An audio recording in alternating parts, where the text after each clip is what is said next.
menjumpai ibadah sunnah ini, melaksanakan salat gerhana, ini merupakan nikmat dari Allah Subhanahu wa taala yang patut kita syukuri, karena mungkin selama ini kita melewati bulan Ramadan tidak pernah kita melaksanakan dengan salat sunnah gerhana. Tapi pada hari ini kita diberikan kesempatan oleh Allah Subhanahu wa taala, selain kita melaksanakan ibadah sunnah yang lainnya, salat tarawih sudah kita kerjakan, salat ba'diyah qabliyah sudah kita kerjakan, salat duha sudah kita kerjakan, salat setelah wudu kita sudah kerjakan, serta salat sunnah yang lain sudah kita kerjakan. Maka pada hari ini Masjid Syuhada menjadi saksi kita melaksanakan ibadah sunnah salat gerhana, yang insya Allah selama saya mengikuti kegiatan salat gerhana maupun bulan, tidak pernah terjadi gerhana matahari maupun bulan itu setelah diumumkan oleh pimpinan pusat Muhammadiyah serta ahli terkait dengan tata surya tidak terjadi ataupun ditunda kegiatan ataupun kejadian tersebut. Tidak pernah. Artinya apa? Kita melaksanakan salat gerhana pada hari ini, insya Allah kita melaksanakan sunnah, karena gerhana pada hari ini tidak mungkin tidak terjadi, akan tetapi insya Allah terjadi. Kenapa saya katakan begitu? Ustadz kami di Jogja sudah menyaksikan tadi, mengatakan gerhana sudah mulai dan bersiap-siap untuk melaksanakan salat gerhana. Serta teman-teman di Universitas Ahmad Dahlan Jogja juga tadi melakukan peneropongan atau penglihatan dengan alat yang ada di kampus, menyaksikan terjadinya gerhana matahari. Maka artinya apa? Tanpa kita melihat pun sekarang ini, kita mungkin sebagian besar di sini tidak melihat gerhana pada saat ini, tapi kita melaksanakan salat gerhana. Artinya apa? Artinya tanpa kita melihat gerhana pun insya Allah akan terjadi gerhana matahari, dan kita pun melaksanakan salat sunnah gerhana tetap dikerjakan. Hadirin yang berbahagia rahimani wa rahimakumullah, pada hari ini di Kalimantan Timur khususnya, gerhana matahari yang disebut dengan gerhana hibrida, ya, yaitu gerhana cincin dan total, ya, terjadi sejak pukul 10:50 waktu Indonesia Tengah. Kemudian puncaknya tadi pada pukul 12:12 sampai dengan 12:17 waktu Indonesia Tengah, dan nanti akan mulai berakhir ketika pukul 13:45. Artinya kejadian ini sudah dapat kita saksikan lewat apa? Lewat ilmu pengetahuan, lewat yang namanya akal manusia dengan pemikiran manusia yang disebut dengan sebagai ulil albab. Maka ya, di antara hikmah yang dapat kita ambil dari peristiwa ini adalah hendaklah kita menjalani kehidupan ini dengan fikir dan zikir kepada Allah Subhanahu wa taala. Gunakan pikiran kita dan gunakan zikir kita sebagai mendekatkan diri kepada Allah Subhanahu wa taala. Hadirin yang berbahagia rahimani wa rahimakumullah. Kemudian yang kedua, hikmah yang dapat kita ambil dari peristiwa ini adalah Allah itu maha besar. Betapa banyak kita mengucapkan Allahu Akbar dalam salat kita. Matahari itu besar, ya, ukurannya sangat luar biasa, kurang lebih 1.392.684 km atau kira-kira 109 km dari diameter bumi. Besar matahari itu, Pak. Hadirin sekalian, matahari ini merupakan makhluk Allah Subhanahu wa taala yang ukurannya besar, luar biasa besarnya, tapi besarnya matahari tidak akan mampu mengalahkan besarnya Allah Subhanahu wa taala. Besarnya matahari tetap tunduk kepada Allah Subhanahu wa taala. Maka kalau kita manusia ini kecil, kenapa kita tidak mau tunduk kepada Allah Subhanahu wa taala? Kalau kita ini lemah, kenapa kita tidak mau sujud kepada Allah Subhanahu wa taala?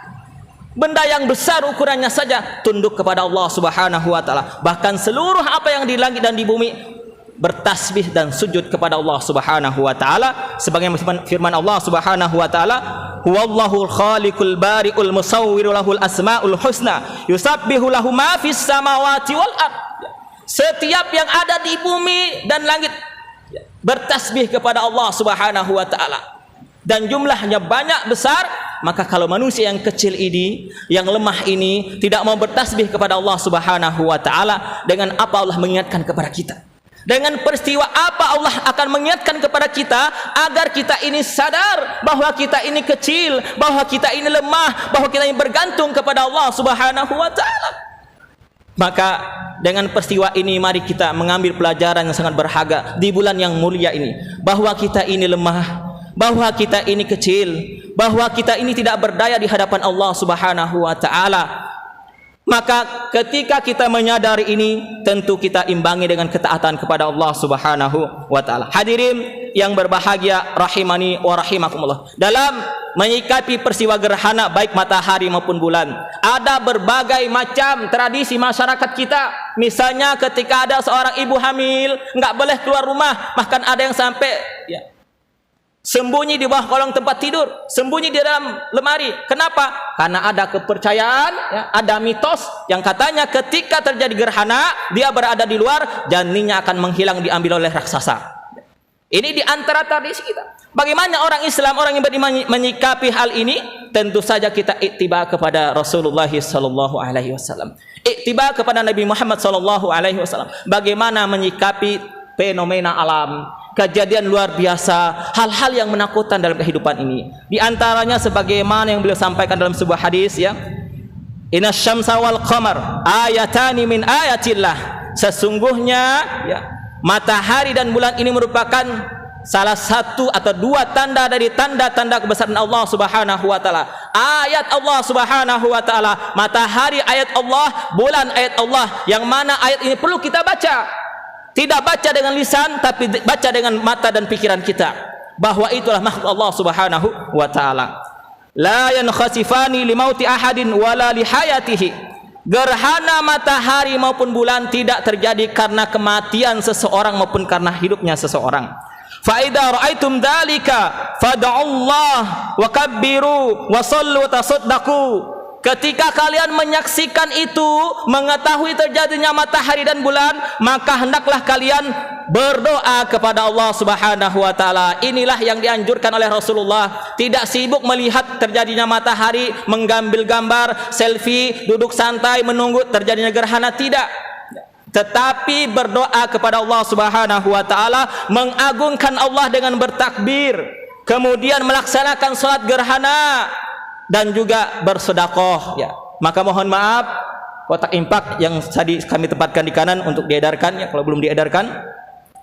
Inilah perintah dari Rasulullah sallallahu alaihi wasallam, bahwa terjadinya fenomena ini ada ibadah yang harus kita kerjakan, berdoa, mengerjakan salat, mengagungkan Allah Subhanahu wa taala serta bersedekah. Di dalam riwayat lain dijelaskan, hendaklah kita juga berdiri segera untuk zikir kepada Allah Subhanahu wa taala, berdoa kepada Allah Subhanahu wa taala serta beristighfar kepada Allah Subhanahu wa taala. Dan larangan dari Rasulullah sallallahu alaihi wasallam, summa qala ya ummata Muhammad wallahi ma min ahadin ayyaru minallah an yazniya abduhu aw tazniya amatuhu.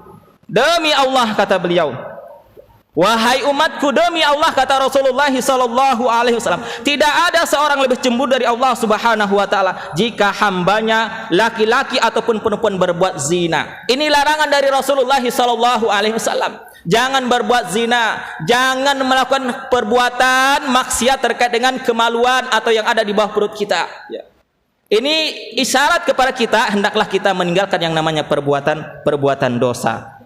Kemudian beliau melanjutkan, ya ummata Muhammad, lau ta'lamuna ma a'lam la dhahiktum qalilan wa la bakaitum katsiran.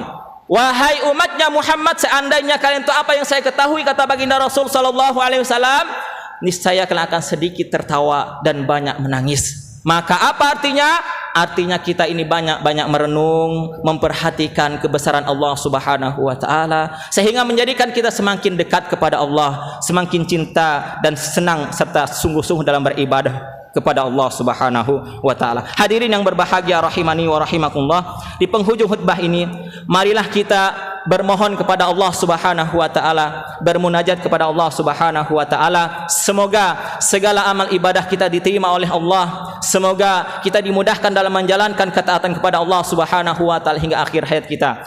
Alhamdulillahirabbil alamin. Allahumma shalli ala Muhammad wa ala ali Muhammad kama shallaita ala Ibrahim wa ala ali Ibrahim innaka Hamidum Majid. Allahumma ighfir lil muslimina wal muslimat wal mu'minina wal mu'minat al ahya'i minhum wal amwat innaka sami'un qaribun mujibud da'wat. Allahumma inna nas'aluka imanan daiman wa nas'aluka qalban khashian wa nas'aluka ilman nafi'a wa nas'aluka yaqinan sadiqa wa nas'aluka amalan saliha wa nas'aluka dinan qayyima wa nas'aluka khairan katsira wa nas'aluka afwa wal afiyah wa nas'aluka tamamal afiyah wa nas'aluka syukra 'alal afiyah wa nas'aluka al-ghina 'anil nas. Allahumma rabbana taqabbal minna salatana wa siyamana wa qiyamana wa takhushu'ana wa tadurru'ana wa ta'abbudana wa tamim taksirana ya Allah ya arhaman rahimin. Rabbana zalamna anfusana wa illam taghfir lana wa tarhamna lanakunanna minal khasirin. Rabbana atina fid dunya hasanah wa fil akhirati hasanah wa qina adzabannar. Subhana rabbika rabbil izzati amma yasifun wa salamun alal mursalin walhamdulillahi rabbil alamin. Ibadallah innallaha ya'muru bil adli wal ihsan